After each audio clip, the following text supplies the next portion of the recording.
All right, so we are ready to get started. Thank you again, everyone, for joining. Just a few housekeeping things. Um, Please feel free to use the chat as the webinar is progressing to meet new people, express any ideas that you have and things that you'd like to share.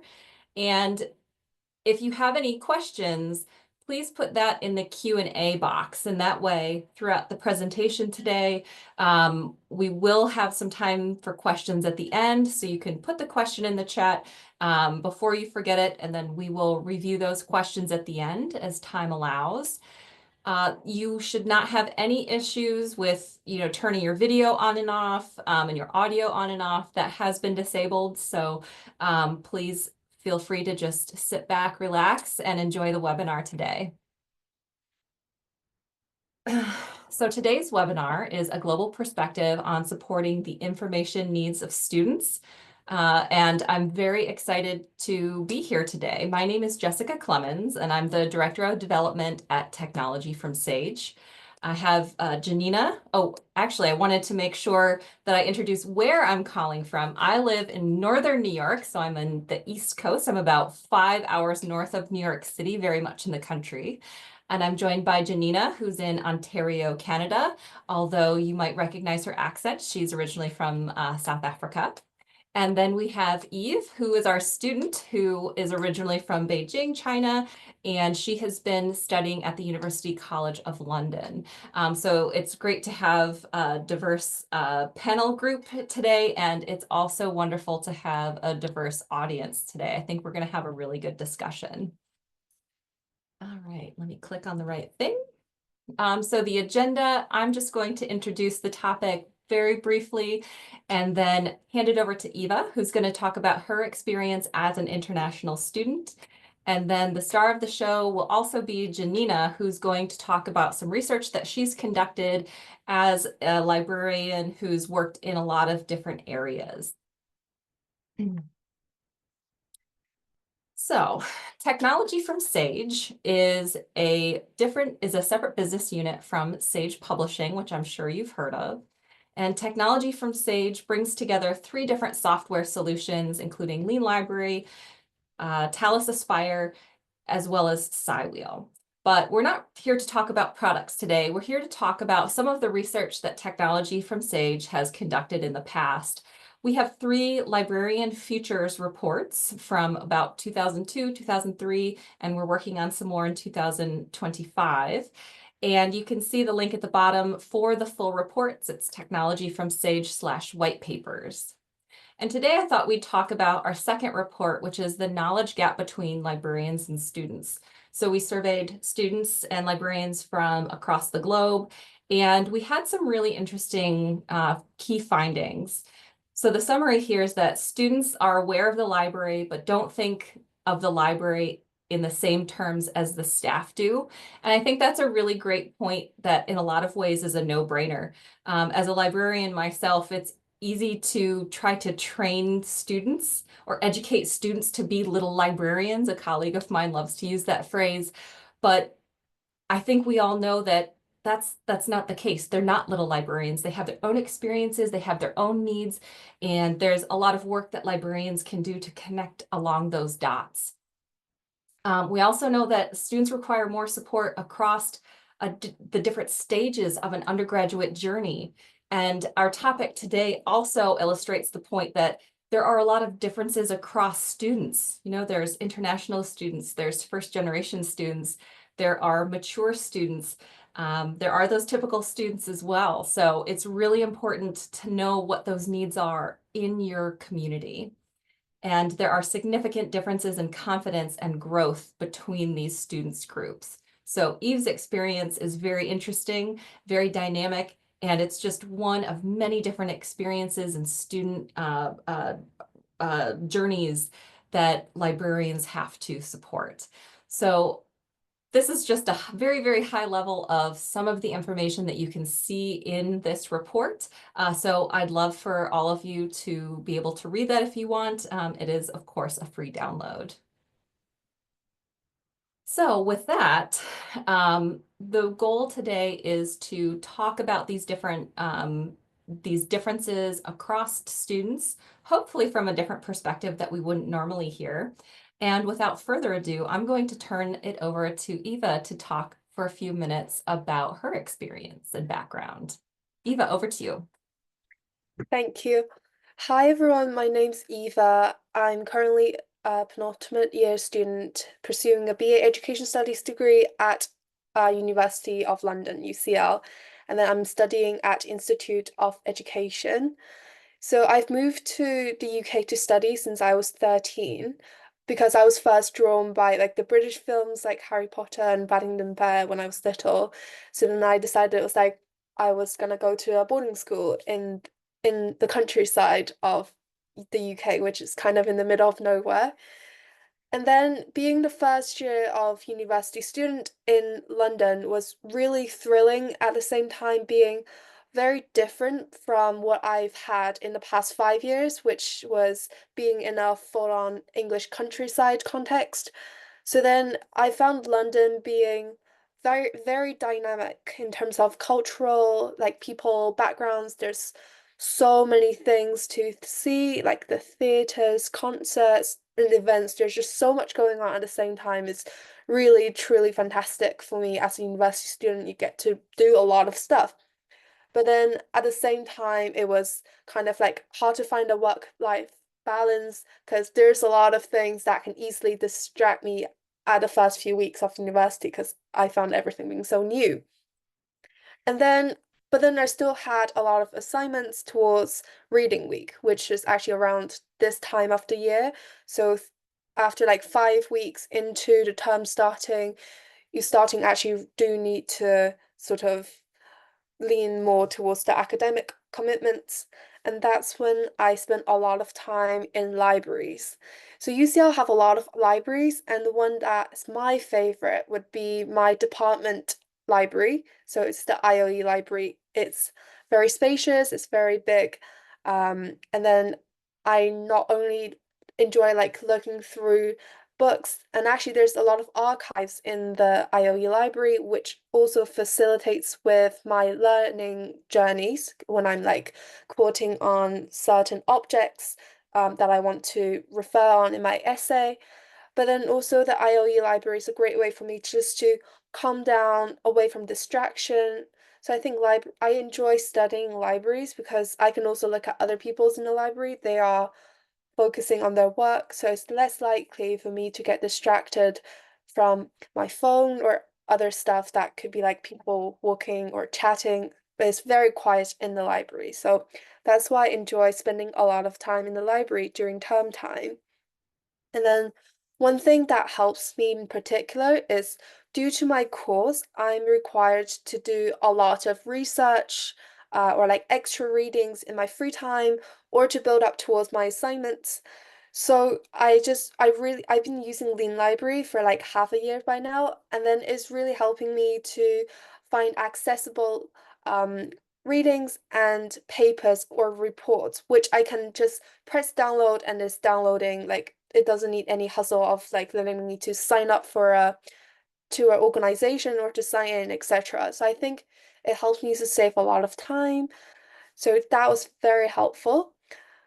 Um, and then I'd say throughout my, as right now being a second year university student, I got some advice to those who would first join in uni that just to sort of enjoy what the university offer and take all those valuable opportunities while you can, because then the first year you have relatively lower like commitment towards academic side maybe for some of the students.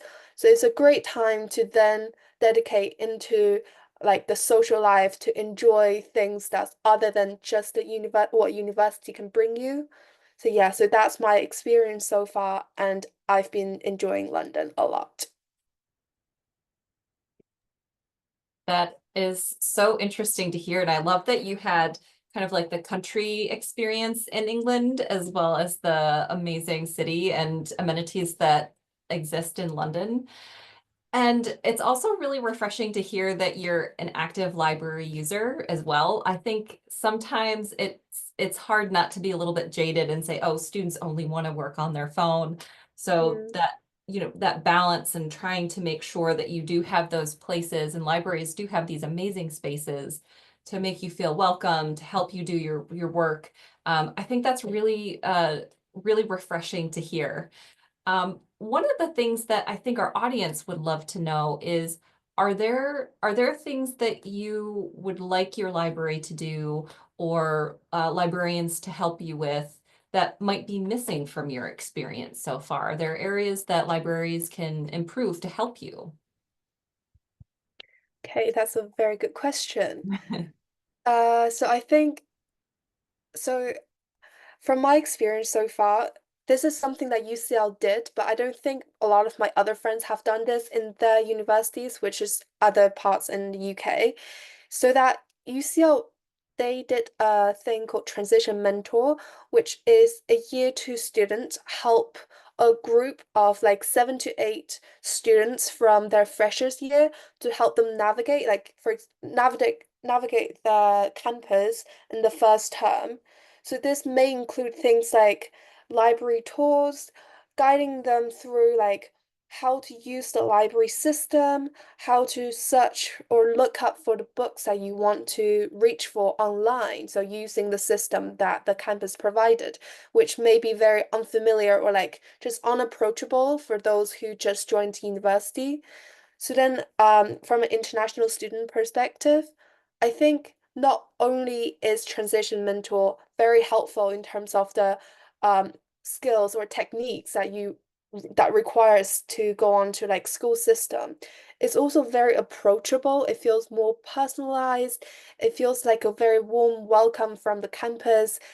I know for myself, I've been in the UK for a while before the uni, but a lot of other people, due to like the really big population of international students at UCL, so they may find it more helpful to have like a very sort of personal guidance from someone who's not a like a professor kind of mentor, but like a student mentor, being it more approachable on just like, saying it in a very conversational way, and this can be conducted like weekly or like from group chats, etc., to make it just feel more approachable and like warm welcoming.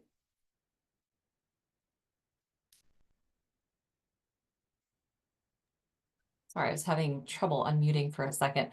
That's a really great perspective too, using your peers to help you navigate something that might feel overwhelming, or there are so many resources, it's hard to know where to begin. So thank you so much for sharing all of that information, Eva. That's Um, Good luck with reading week. Thank you. All right. Yeah. And now, Janina, over to you to talk about empowering global scholars. Thank you so much, Jessica. And Eva, thank you so much for everything that you shared. You will recognize many of the things that you shared in my presentation as well. Colleagues, as Jessica said, I am Janina. I'm a former librarian from South Africa with over 20 years of experience in an academic setting. In addition to my work as a librarian, I've spent 5 years as a guest lecturer as well. I hold a master's degree in information and knowledge management and an honors degree in commerce. I moved to Canada in March of this year, so I'm very new here, and I'm currently working at a school locally nearby. Next slide, please. International students have been part of the academic landscape for many years, and as librarians, it is essential that we understand the diverse groups within our academic environments. This group often face unique challenges, and the library plays a crucial role in supporting these students by providing relevant resources, services, and a welcoming environment that fosters success. Today, I will share some familiar ideas with you that I came across during my research, while also bringing my personal experiences as a former librarian in a developing country and as someone who recently relocated to a new country. My aim is to provide fresh insights into the backgrounds and needs of international students, hoping to spark creative and innovative approaches to support this group of students. In the first part of my presentation, I will focus on the challenges, and in the second part, I will share some ideas on how we can assist this group by meeting them where they are. Next slide, please.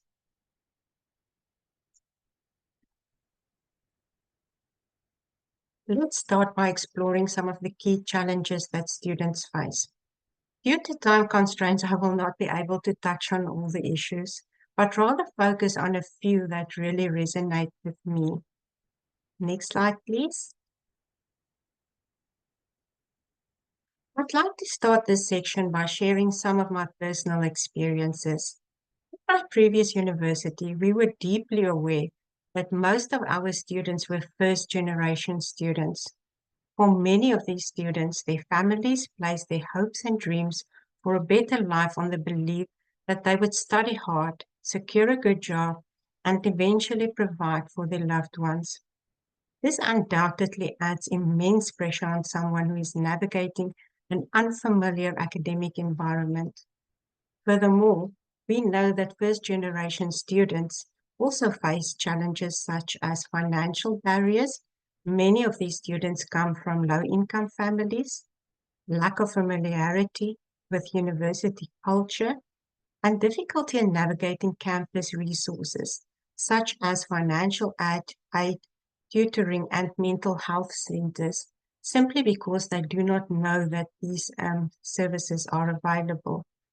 It therefore goes without saying that first-generation students need additional support. Turning our focus back to international students. Sorry, next slide, please. Turning our focus back to international students. Every path is new. Getting to know your new environment takes time and effort. Many students face significant challenges when they arrive, often related to everyday tasks that we might take for granted. Simple things like figuring out the local transport system, finding grocery stores, or a bank can become a daunting task that require considerable effort. Cultural differences have a significant impact on the adjustment process. International students often have different personal interests, communication styles, a sense of humor, and daily routines, all of which affect social integration.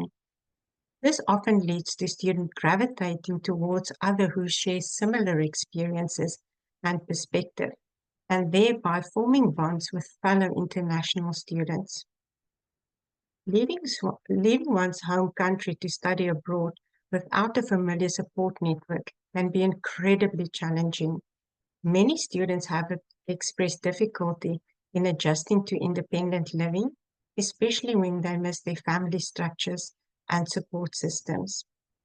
To further complicate matters, homesickness is a common issue for these students, and daily struggles can lead to feelings of isolation and longing for the familiarity of home and family. Next slide, please.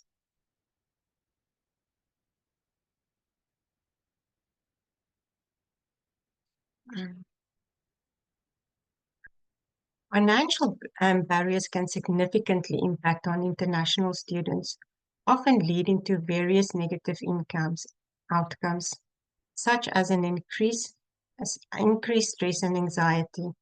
In my more than 20 years of experience in South Africa, this is the struggle that I remember most vividly. In the library, we often had to deal with breakdowns of students due to financial pressures. While many of the students received government funding for their studies, the sad truth was that they often shared these funds with their families at home, leaving little to themselves. For international students, issues such as high tuition fees, currency fluctuations, and limited access to financial aid add to their financial worries. And this stress can make it difficult for them to focus on their studies and it also impacts on their mental health. Financial constraints can also limit students' ability to participate in social activities and events, which is a fundamental part of university life. Many international students may take up part-time jobs to cover living expenses, but balancing work and studies can be very difficult. Working long hours have an impact on academic performance, reduce the time for social connections, and in some cases negatively affect physical and mental health due to a lack of sleep. Financial barriers also have an impact on access to resources like textbooks and academic tools, potentially impeding on academic performance. In some cases, students have to reduce their course loads and thereby prolonging their degree completion, and this leads to additional financial burdens as well. Next slide, please.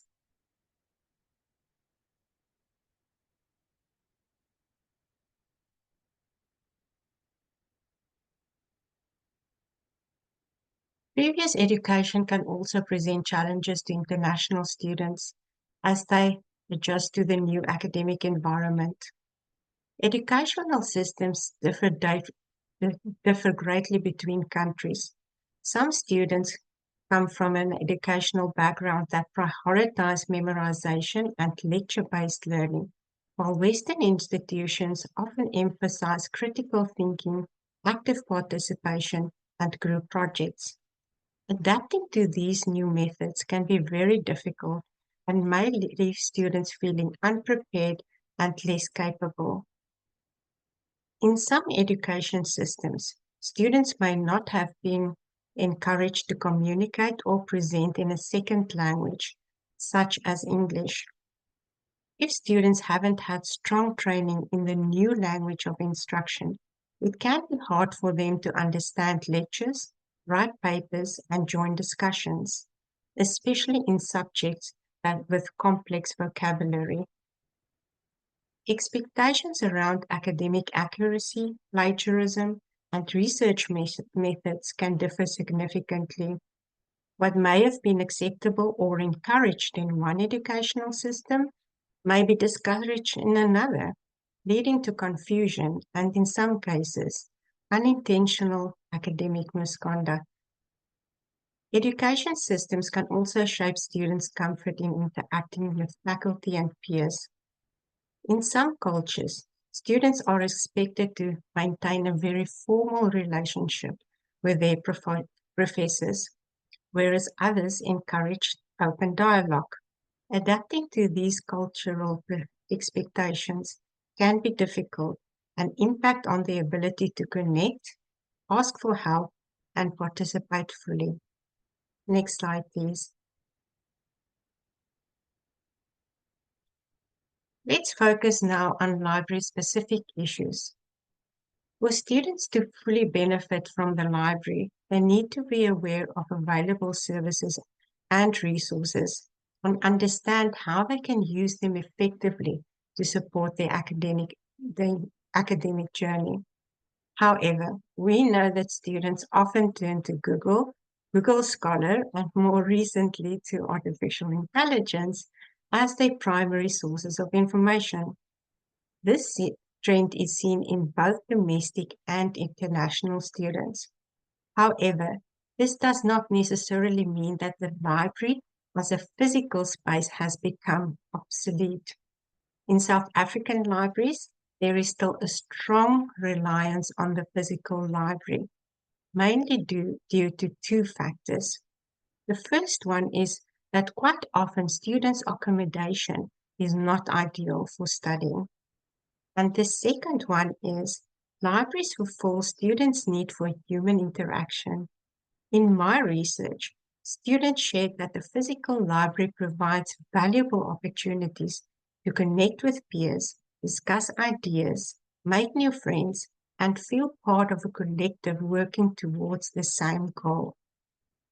The provision of 24/7 study areas in the library remained constant service throughout my 20 years working at the university.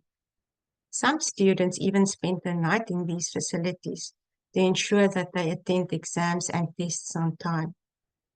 In terms of resource usage, students at my university rely very heavily on lecture notes and slides and textbooks, especially the undergraduate students. Many students, however, lack the financial resources to buy textbooks, leading the library to purchase multiple copies to support students' academic needs and to prevent copyright issues. Next slide, please. Now for the second part of this presentation, meeting the students where they are, how students can support international students. Next slide. Get to know them, understand their background. John Hickok made the point that it is important that we understand the background of international students, as it can be of great help when instructing them on resources and services, as resources and services in the home country can differ vastly from what is available in the new country. He suggested several ways in which this can be done, and I'm just going to focus on two. The first one that he suggested was visiting foreign libraries, and he was in the fortunate position to visit several libraries during his academic time. Some of us also had the opportunity to travel abroad. Making a point of visiting other libraries can be beneficial to our own development, as well as lead to a better understanding of international students' backgrounds. His other suggestion was to establish partnerships with libraries in foreign countries, which is a more sustainable approach. With technology available, virtual partnerships can easily be established, and it can be used to determine the differences and similarities between the new country of study and the home country of study. These partnerships can vary from simple emails to more formal meetings. We did something similar in South Africa by forming partnerships with several neighboring countries. And through the years, the focus developed beyond only supporting international students to an exchange of best practices across various departments within the library. Next slide, please.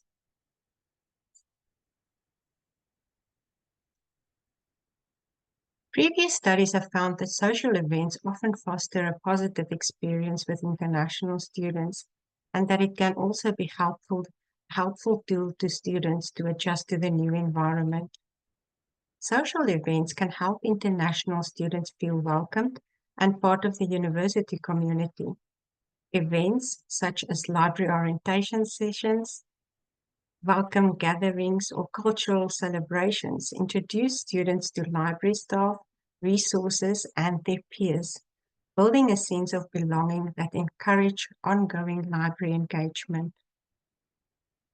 Ongoing group activities such as book clubs or study groups can help students build friendships and find study partners, which are extremely valuable for international students who may initially feel isolated or unfamiliar with their surroundings.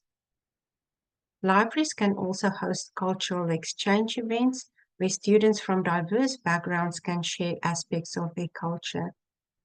This not only celebrates diversity, but it also helps international students become more comfortable in their new cultural setting.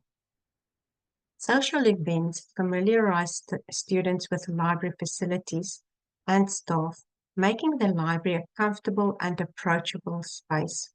When international students feel welcome and know they have support, they are more likely to use library resources for both academic and personal development.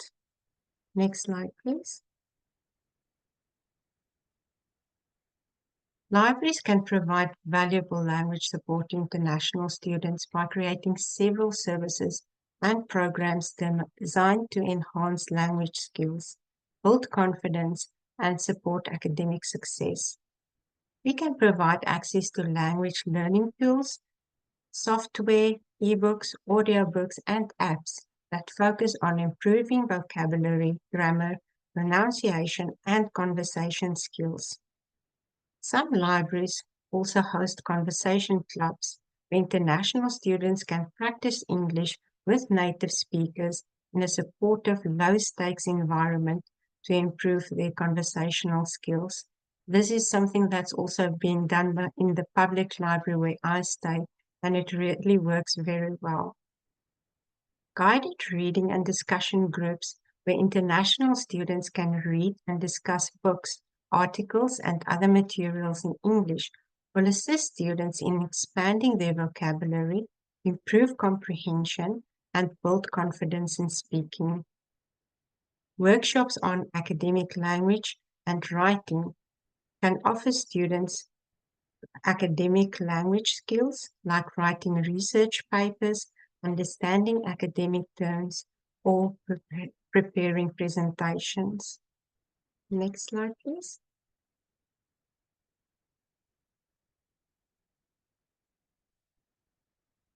Their academic ally, library support. Hosting orientation sessions specifically tailored to international students, which introduce them to library resources, staff, and services in an accessible format can really make a huge difference in the lives of students, as Ava just alluded to earlier. Multilingual library guides and tutorials containing frequently asked questions in multiple languages make library services more approachable. These resources can explain students how to use databases, request interlibrary loans, or access study rooms, making it easy for students who may not be fully comfortable yet in academic English. Libraries can also recruit international students as library ambassadors to help promote library services within their communities. These ambassadors can host events, provide peer guidance, and share their personal experiences, like Eva just did, which make the library feel more approachable to international students. Internships can offer several advantages to international students, both professionally and personally. A few years back, Penn State University designed a program to include students in building collections and services for international students. This project proved to be a great success, benefiting both the library and the students. At the library I worked at in South Africa, we also offered both internships and student assistant positions to local and international students, which made a huge difference in the lives of students. Hosting regular workshops on key skills and resources, such as academic and research skills, citation management, or avoiding plagiarism, can help international students become more familiar with library tools while improving essential academic skills. Next slide, please. In closure, studying abroad requires immense bravery and determination from those aiming to build a brighter future for themselves and often for their families back home as well. We have seen that this journey is filled with challenges, but librarians are well equipped to provide resources and services to guide them through their academic journey, making the library a true home away from home. Thank you. The next slide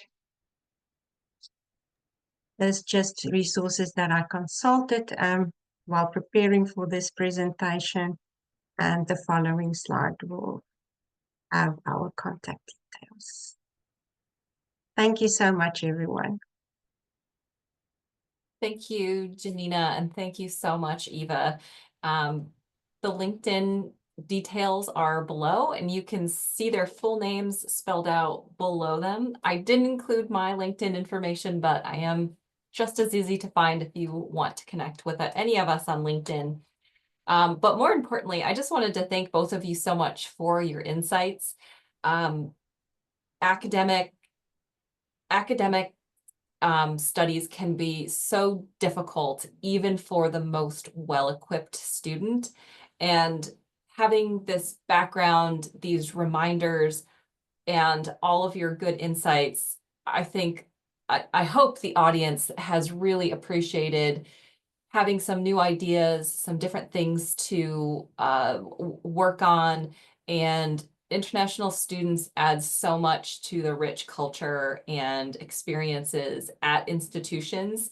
It's definitely one of the best parts of being at a college is meeting these different people from all over the world, even, across countries can just add so much to your life as an academic beyond just your studies. So thank you so much. I did see a question come up in the chat. Someone named Aaron. They're saying, my institution is almost entirely online, but we do have a large international student body living in both the US and their home countries. Do you have any suggestions for encouraging international students to use the library in an almost entirely online setting? That's a really good point, especially with so many online hybrid different types of learning models and things like that. Do you have any suggestions there, any ideas? Janina, maybe we'll you. Yes, actually, I think COVID taught us a lot when it comes to online libraries, and virtual libraries. I can't speak for other universities, but I know what we did during COVID time, and maybe people can do the same, is to link up with a lecturer. And when the students have a class, they would do presentations and things like that, online resources, how to use databases and so on, for a short time during classes. But in addition to that, we also used Blackboard as a library management system um, at the university where I worked. And some of the faculty librarians organized groups within Blackboard, and they really did amazing work with regards to orientation sessions, training the students how to use resources. And some of the students felt more comfortable, say in giving information through the chat. Not everybody feels comfortable in asking a question verbally, and not everybody is comfortable, in English as their second language. So I attended some of these sessions, and the questions that we had in the chat, was really very interesting, and it really helped the students, to get a better understanding of the library. So I hope that answers the question. That's a great idea, and kudos to all the librarians who were able to get into those Blackboard courses or within the LMS. That's a great idea. Eva, anything to add on that point? So again, it was also what we did over COVID time. So I remember to encouraging international students use online resources for online libraries in an online setting was well, it was high school setting for me, that the teacher would set a weekly sort of presentation, which, for example, it would give a guideline saying we encourage you to use more of those resources that we mentioned online, which is in a link or in the cloud.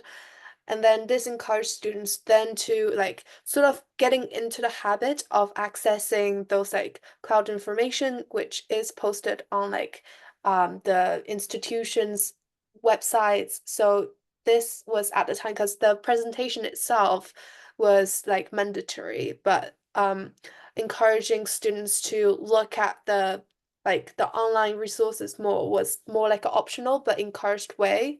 So maybe by facilitating some activities which can encourage students to sort of not deliberately directing them to say you have to access it, but more in a guideline way to help them, encourage them. Yeah, making I can see where, having something that's mandatory might increase some of like the cognitive load or some of the fear or pressure, like, oh my gosh, this is something I have to do it. I'm already stressed out. Maybe doing it in a gentler way could be a really good tactic for someone who might already be a little, and I think that's common for all students, not just international students too, that there is a little bit of that fear when you're speaking to, some kind of authority figure or someone that might be perceived like that. I think that's a great suggestion.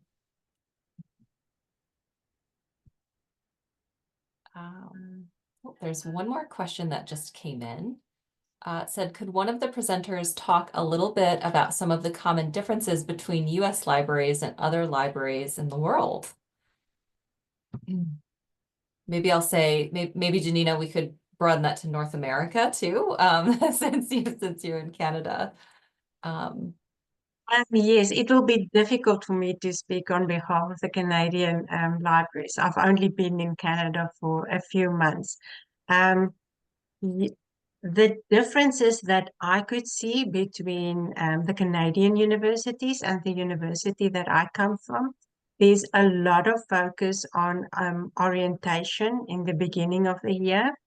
And we didn't necessarily, group the students between in two groups, international students and local students. But here there's a very large focus on orientation, for international students.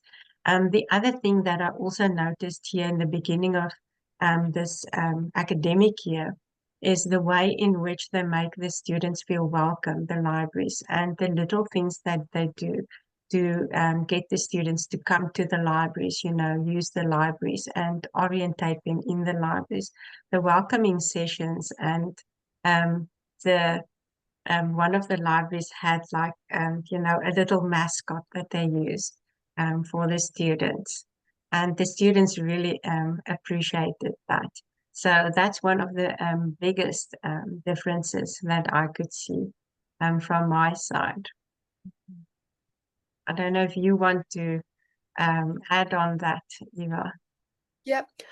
So I haven't been in an institution in the States before, but just talking about my personal experience, like the difference between, like, for example, like UK library to the ones in Asia, like in China specifically. Um, I would first say the setting of the library feels different in terms of the UK ones, they feel more um for example, there's more like plants or like some like just pots of plants in the library that like the libraries that I've seen in universities, a lot of them do have some greeneries, and then it just brings those kind of sense of liveliness to the library. And personally, I think that really helps me with setting into that sort of like calm environment. And it's not too harsh when you feel like it's like a very rigid sort of setting when you just have to come like sit down and that's all. So like I think having a lot of like windows, like lightings and just sort of decorations in terms of plants. So that helped with me personally. And then whereas in China it could be like people like due to like cultural difference, people had lesser emphasis on like decoration inside the library. So it's more like how the inside looks like. And I think that could like also affect how you feel. Like, do you feel like reluctant to study? Because I know, like, including myself, I think a lot of us procrastinate when studying, but then when you sort of like being in a immersed in an environment that you feel relaxed about or like just pretty to look at, you would more want to study in that.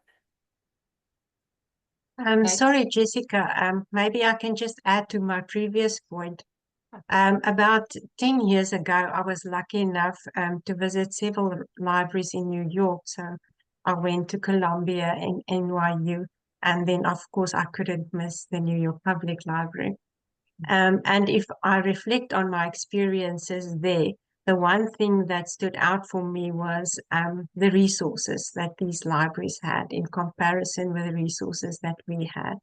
They had so much more available, and in some cases, they were much more advanced than we were in the South African setting. So that's definitely something that stood out, is the resources and the way in which their progression was much faster than in South Africa.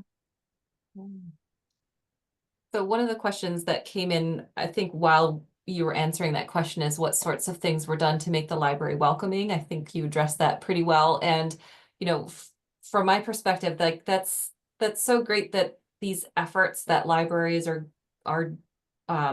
doing really do matter to students. I mean, there are so many fun things. I know one of my favorite library Instagram accounts that I follow is Kennesaw State University, and they have a library corgi pet, and they do all of these fun events during orientation week where they have, you know, like their library pop-up tent, and they just have all of these fun things that they have going on.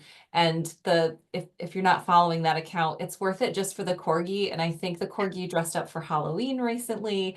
So it's those little touches that I think, you know, help to reduce that anxiety when you're going to those places. And they do have a little bit of fun. You know, I don't think that you're going to see corgis as a strategic priority, but I think it's part of the puzzle. And, you know, fish tanks and cafes and, you know, bright lights and, you know, comfy couches and things like that. It really does matter. At least that's what I'm hearing. And there's another comment that says customer service in the US libraries is welcoming and top-notch. Library is a social hub, unlike libraries in the UK and Africa. Can you put that account in the chat? I'd have to, it might take me a few minutes to track it down. But it's Kennesaw State University. Kennesaw is in Georgia, in the US, but it's a lot of fun. I think I've told our marketing team that we should hire their marketing team because they're doing an amazing job. But it's a lot of fun. Just to add on to the previous question of what sort of things were done to make libraries welcoming, I think on top of that is if the library itself has like its dedicated area for like group work or like just like sort of like or like individual study pods. So like instead of quite like a conventional setting of the library where you just have like rows of tables and chairs, you can also sort of just separate certain areas into different functional uses. So that also comes in very just like, you know, for those of people who prefers to be like enclosed in a smaller space.